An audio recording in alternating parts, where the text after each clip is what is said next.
the one where we owe Jennifer Aniston a massive apology. If you want to support independent women's media, become a Mamma Mia subscriber. Get an all-access pass to everything we make, including exclusive podcasts, articles, videos, and our exercise app, Move.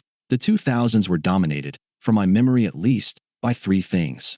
Statement necklaces, dolphin girl memorabilia, confession, I held on to this trend longer than I should have, and a bizarre fascination with Jennifer Aniston's uterus. Aniston was Hollywood's golden girl, married to the golden boy Brad Pitt. But, despite her success and the mega hit that was Friends, which saw her earning $1 million per episode in its last 2 seasons, one word followed her around like a bad smell: pregnant. For all her success, in the eyes of the world, she was lacking because she was childless. Her stomach became one of the most scrutinized in the world, and when children didn't appear, the media spun a narrative about a woman seemingly so preoccupied with her career that kids, well, they just didn't register. Behind closed doors, a different story was playing out for Aniston. She's just opening up about it, and it's clear the world and mainstream media owe her an apology. A private struggle, and the toll it took. In a new interview with Harper's Bazaar, the actress has opened up about how the media's obsession with her childlessness affected her. They didn't know my story, or what I'd been going through over the past 20 years to try to pursue a family, because I don't go out there and tell them my medical woes, Aniston said. That's not anybody's business. But there comes a point when you can't not hear it. The narrative about how I won't have a baby, won't have a family, because I'm selfish, a workaholic. It does affect me. I'm just a human being. We're all human beings. That's why I thought, what the hell? Aniston has spoken about her fertility and IVF struggles in the past, first penning an op-ed for the Huffington Post. In 2016, her most recent interview really hit home for me. I'm 36 years old in a long-term relationship, and the frequency with which I'm being reminded about my biological clock is getting old. When I opt not to have a drink at a family lunch or function, I can feel the weight of people's stares and how their eyes track to my stomach. Friends younger than me are asking with increasing urgency about when I'm planning to have children. Doctors are gently reminding me I should start thinking about my fertility. Like Aniston, I'm thinking, what the hell?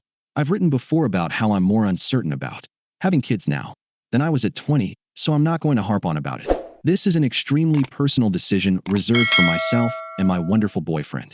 It's not dinner table conversation. I'm conscious that what I'm feeling and experiencing is a storm in a teacup, compared to what Aniston has had to endure over decades. Every magazine cover, every red carpet interview, every relationship milestone was filtered through the lens of when she'd finally fulfilled her biological destiny. The frustration and pain she must have experienced as her ex-husband Pitt was celebrated and praised for his large blended family with Angelina Jolie, while she was still reduced to her reproductive status. Motherhood wasn't treated as a personal choice for her. It was a public obligation she was failing to meet, and an entire mythology was created around her supposed selfishness. She was too focused on her career, too in love with her lifestyle. Again, what the hell?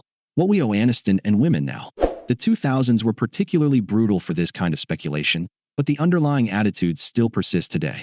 Taylor Swift was subjected to this type of scrutiny in just the past week. Hot off the promotional circuit for her 12th studio album, The Life of a Showgirl, she's been asked, publicly, when she'll have a baby with fiancé Travis Kelce and whether having children means leaving her career.